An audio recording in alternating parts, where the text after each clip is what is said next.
All right.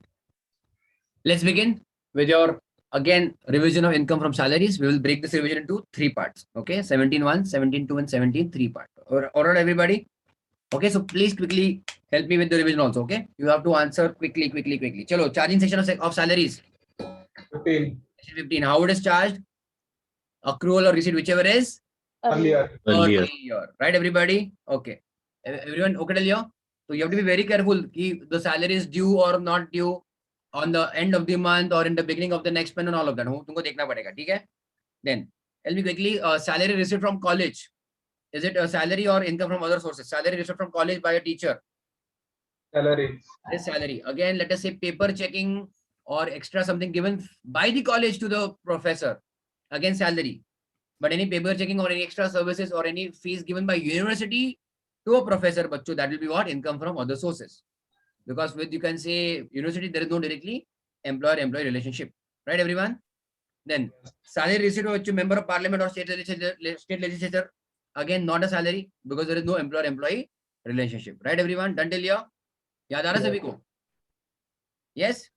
अरे हाँ यार, जल्दी बोलो. Yes, sir. All right. Full-time or part-time employment doesn't matter. Okay. Foregoing of salary. अगर employee को salary मिला, but he is not using it, he is donating it. Is it taxable or not taxable in his hands? Taxable. Taxable. उसको क्या करना है, जलाना है salary, क्या करना है, उड़ाना है, that doesn't matter. If he earns, it is accrued, it is taxable in his hands. बराबर है?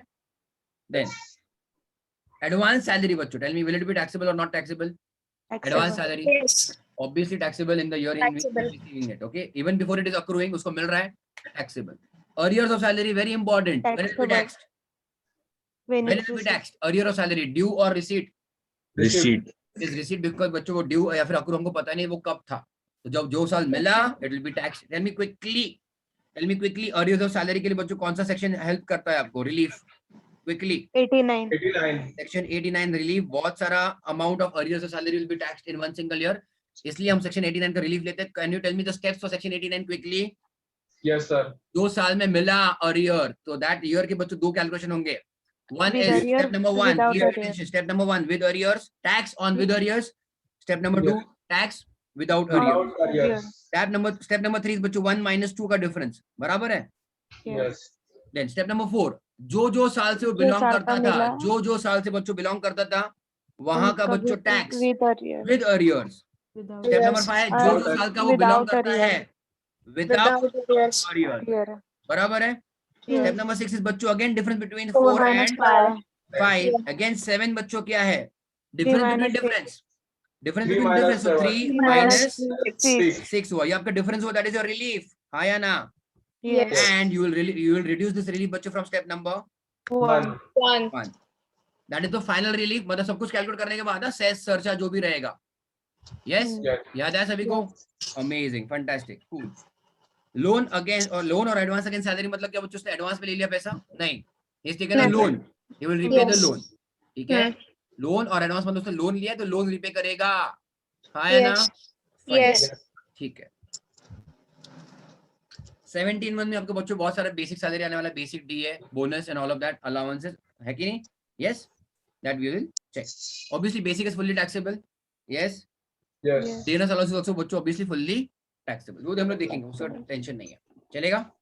देन आपके फॉर्मेट में क्या क्या था बच्चों? First will add basic allowances जो टैक्सेबल है आउटर कॉलम में. प्लीज एक चीज कान खोल के सुनो, सैलरी में बच्चों कोई भी चीज आउटर कॉलम में नेगेटिव आ ही नहीं सकती है. सैलरी में बच्चों मिनिमम 0 आएगा. There is no concept of loss from salary कभी भी. Then your exemption cannot be more than income. याद रखना बच्चों, क्या बोला मैंने? Exemption cannot be more than income. याद आ रहा है? कोई भी चीज गलती से भी नेगेटिव लिखना मत सैलरी में, ठीक है?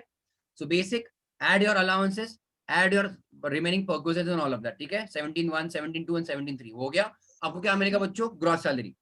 ग्रॉस सैलरी से बच्चों आप क्या रिड्यूस करोगे? सेक्शन 16 के डिडक्शंस. हाँ या ना? 16(1)(a) is standard deduction up to ₹50,000. बराबर है? मतलब अगर बच्चों आपका ग्रॉस सैलरी 30,000 है तो स्टैंडर्ड डिडक्शन कितना मिलेगा? 30,000. अगर आपका ग्रॉस सैलरी 2 लाख रुपए है तो स्टैंडर्ड डिडक्शन कितना मिलेगा? 50,000. करेक्ट है? 16(1)(a) आपको बाय डिफॉल्ट मतलब मिलना ही है. You don't have to claim it as such. 115 BSC को अभी पूरी तरह से निकाल दो दिमाग से. 115 बीएससी हम लोग बाद में देख लेंगे. 16(2) इज व्हाट बच्चों? Entertainment allowance. हाँ या ना? Deduction. Yes, it is allowed only for Government Government employees. Government Government employee. It employee. is allowed as deduction to the extent of least of the following.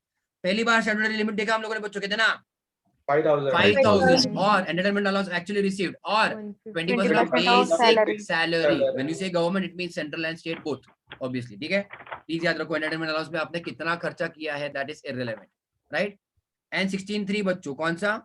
Professional tax. It is allowed on what basis? Cash basis. हाँ या ना? Yes. Payment basis. अगर employer ने on behalf of employee pay किया professional tax तो क्या होगा? First you will add that figure in your income perquisite करके. हाँ या ना? जितना भी बच्चों employer ने भरा है और डिडक्शन कितना लोगे? पूरा जितना उसके नाम से दिख रहा है हमको प्रोफेशनल टैक्स. यस बच्चों, everyone done till here? Yes. 16(1), 16(1)(a), 16(2) and 16(3) हुआ? देन आगे बढ़ते हैं. अलाउंसेस मतलब क्या? उसको हर महीना बच्चों कुछ ना कुछ फिक्स्ड अलाउंस मिलता जाएगा. So right now in this first part we are going to do 17(1) complete salary. Okay everybody? है ना? Yes. तो allowances will be of 3 types: fully taxable, fully exempt and partly taxable. तो जब बच्चों हम लोग कहते हैं partly taxable मतलब ऑटोमेटिकली बचा हुआ पार्ट क्या है? partly Exempt. exempt है बच्चों. partly Yes. sorry fully taxable में आपका पहला मतलब आना चाहिए डियरनेस अलाउंस. ऐसे हमेशा याद रखना. Entertainment allowance is always fully taxable. यहाँ पे प्लीज गलतियां मत करो. Over time allowance, fixed medical allowance. क्या इसमें बच्चों में टेलीफोन अलाउंस भी डाल दूं चलेगा? No sir, telephone allowance. Telephone allowance is fully Yes. Taxable. Fully taxable. Yes. ठीक है. देन कौन सा है? Fixed medical allowance, over time, city compulsory allowance, servant, project allowance, tiffin lunch allowance. याद रखना एक्चुअली में खाना देना वो परगुजेट में आता है ₹50 तक पर मील, वो अलग हो गया. अगर अलाउंस दिया it is fully taxable. Coupons वगैरह दिए, खाना एक्चुअली दिया, that is up to valuation of ₹50 per meal is exempt. वो अलग बात है परगुजेट के अंदर, बराबर है. अलाउंस दिया टैक्सेबल, खाने का अलाउंस याद रखना बच्चों. Any other cash allowance, warden allowance, non practising allowance और इंटरिम अलाउंस बच्चों जो भी रहेगा अलग अलग नाम से, it will be fully taxable. Fully exempt बच्चों चेक करो कौन से है. Allowances to high court judges, then paid by UNO, compensatory allowance received by a judge, sumptuary allowance मतलब जलपान के लिए मिलने के लिए वो जो allowances है to what? High court and Supreme Court judges. Then allowances granted to government employees outside India. याद आ रहा है कुछ? This is your foreign allowance. 10(7) please याद रखो. खास है ये, खास है ये. क्यों? क्योंकि जब तुम्हारे रेसिडेंशियल चैप्टर में भी आता है इसका concept. Okay, so 10(7) foreign allowance is also बच्चों fully exempt. Clear? Yes, Then, sir. allowances received by a teacher or professor from SAC member state to be, that is also fully exempt. But हम लोग आते हैं बच्चों partly taxable and partly exempt में. कौन से आएंगे तुम्हारे? 10(14) special allowances and HRA. Yes everybody? Clear? Yes. ये तो कुछ भी कर लो भाई, HRA तो मतलब तुमको बाय हार्ट होना ही चाहिए, कुछ भी कर लो. Alright everybody? हाँ या ना? बड़े हम लोग आगे फिर everybody? Yes sir. HRA very important. पहली बात बच्चों, एचआरए का बेनिफिट लेने के लिए तुम्हारे सैलरी में एचआरए मिलना चाहिए ना. एचआरए का आपको एग्जेम्पशन लेना है तो अपनी सैलरी स्लिप में एचआरए अमाउंट दिखना चाहिए, मतलब वो मिलना चाहिए एम्प्लॉय को. बराबर एवरीबॉडी? यस. अगर बच्चों एम्प्लॉय, सुनो मेरी बात, अगर एम्प्लॉय खुद के घर में रह रहा है उसको एचआरए सैलरी मिल रहा है, please attention what I am saying. अगर एम्प्लॉय खुद के घर में सेल्फ ओन प्रॉपर्टी में रह रहा है और उसको सैलरी में एचआरए मिल रहा है, will he get exemption? No. He will not get exemption, it will be fully taxable. अगर बच्चों एम्प्लॉई पेरेंट्स के घर में रह रहा है, he is not paying any rent, but he is getting HRA in his salary, it will be fully taxable or what? Yes. Taxable. It will be fully taxable. मतलब जरूरी क्या है? उसने खुद के घर में नहीं रहना चाहिए, पहली बात वो है. And secondly, it should be what? He should pay the rent. He should pay the rent. Yes everybody? Yes, sir. Fine. चलो आगे बढ़े हम लोग. Yes. देन मैं बाकी की चीज में नहीं जा रहा हूँ, क्यों दिया, क्या दिया, कैसा. HR is exempt बच्चों to the least of the following. Okay, याद रखना, most important. 10(13) है. Okay, actual HRA received, बराबर है. Then rent paid in excess of 10% of salary. That means rent paid minus 10% of salary. Salary क्या होता है HRA के लिए? Very important. Basic plus Physical. DA, moving part of retirement plus commission as a fixed percentage of turnover. याद आया? Yes, बहुत sir. important. Again, I'm repeating. Salary for the purpose of HRA is basic plus DA forming part of retirement plus commission as a fixed percentage of turnover. And third point, 50% या फिर 40% of salary again. बराबर है? 50% for metro city. Metro मतलब जहाँ पे metro railway है वो नहीं. मेट्रो मतलब ओनली बच्चों मुंबई, दिल्ली, कोलकाता एंड चेन्नई. बराबर है? In that case, 50% of salary. Remaining other cities जो भी रहेगा, it will be बच्चों 40% of salary. ये तीनों आप कैलकुलेशन करोगे, जितना भी लिस्ट आएगा, that will be the amount of exemption. Clear everybody? हाँ या ना? Yes, sir. याद आ रहा है सभी को? Yes, sir. Okay Yes. Please याद रखो, अगर साल भर में कुछ भी चीज चेंज होती है, लाइक सैलरी, रेंट और एचआरए अमाउंट, याद रखना बच्चों, what I am telling you, अगर साल भर में तीनों में से कोई भी चीज चेंज होती है, सैलरी, एचआरए और you can say rent, you have to calculate क्या किस हिसाब से, जहां पे सब कुछ चीजें कॉमन थी, यूनिफॉर्म थी, हाँ या ना? You solve lots of question based on this, देख लेना नोटबुक में, हुआ? याद आ रहा है?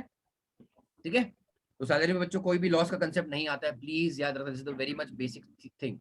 देन वी गो टू बच्चों योर 10 14, कौन सा वाला किसकी बात कर रहा हूं मैं, तुम्हारे अलाउंसेस की, स्पेशल अलाउंसेस। स्पेशल अलाउंस बच्चों तुम्हारे दो टाइप के रहेंगे, कौन सा? 10 14 1 एंड 10 14 2। बहुत Yes. इंपॉर्टेंट है, 10 14 1 में बच्चों मॉनेटरी लिमिट है क्या?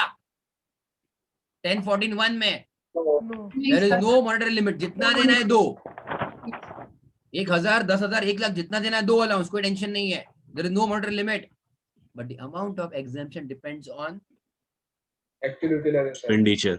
Actual expenditure, Expenditure. Whatever is given to the employee, उससे जितना वो खर्चा करेगा उतना एग्जेम्पशन मिलेगा।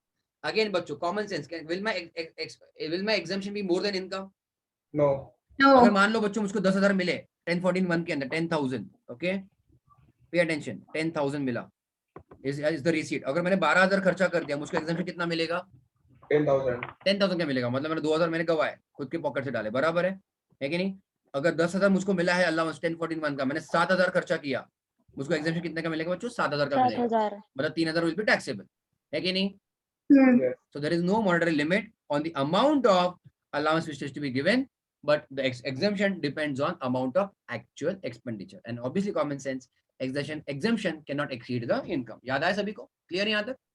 इसमें तुम्हारे Yes. 6 बैठते हैं, 6 अलाउंसेस अगर याद है तो, Yes. है कि नहीं? प्लीज चेक करो कौन कौन है वो लोग। ट्रैवलिंग और transfer allowance for official purpose, Yes. Okay, travelling और transfer allowance, daily allowance to meet again और तुम्हारे रोज के काम के लिए ऑफिशियल पर्पस के लिए, बराबर है? Then conveyance allowance but for official purpose, conveyance, okay, it is not transport allowance but it is conveyance for official purpose. Then helper allowance, okay, then research allowance, and lastly बच्चों uniform allowance। याद है सभी को? समझ रहे हैं? Yes, sir. Please इसको घोट के पीट जाओ, ये तुम्हारे 6 अलाउंसेस है जहाँ पे कोई मॉनेटरी लिमिट नहीं है। Done everybody? Yes, sir. Okay, then we come to 10 14 2, मतलब क्या? 10 14 2 में बच्चों मॉनेटरी लिमिट दिया है क्या on the amount of allowance which is to be given? Yes. दिया है, प्रॉपरली प्रिस्क्राइब करके रखा उन्होंने, ओके, आप कहो यहाँ तक देना है। Hmm. And now the amount of exemption depends on expenditure और no expenditure? No expenditure. No expenditure, irrelevant है वो, आप खर्चा करो एक्चुअली उसके लिए, नहीं ना करो, उतना अमाउंट आपको दिया वहां तक वो बाय डिफॉल्ट एग्जेम्प्ट है बच्चों, हाँ या ना? That is your 10 14 2। Clear everybody? Yes, sir. अच्छा चेक करो। सो अगर दिया बच्चों children education allowance, okay, for maximum 2 children, अगर 3 चिल्ड्रन के लिए दिया बच्चों तो क्या हो जाएगा? 2 का एग्जेम्पशन मिलेगा, Hmm. हाँ या ना? Yes, sir. अगर एक का दिया तो एक का तो मिलेगा बच्चों, ऑब्वियसली, इजंट इट राइट? अच्छा, चिल्ड्रन एजुकेशन अलाउंस बच्चों कितना है? ₹100 पर मंथ पर चाइल्ड, बराबर है? सो 1200 पर चाइल्ड फॉर दी 1200 पर 1200 पर चाइल्ड, तो 1200 1200 2400, बराबर है? अगर गलती से एम्प्लॉयर ने दे दिया 5000 और उसको 2 एम्प्लॉइज है, सो 5000 minus 2400, that is 2600 will be taxable, बराबर बच्चों? Yes, sir. है ना? समझ रहे सभी को? Yes, sir. अच्छा, अगर मान लो 1000 रुपए दिया साल भर का, तो कितना एग्जेम्पशन मिलेगा? 1000 मिलेगा। Hmm. Exemption can not exceed income, common sense, बराबर है?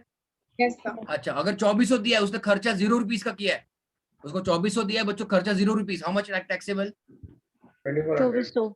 Nothing will be taxable, it will be fully exempt.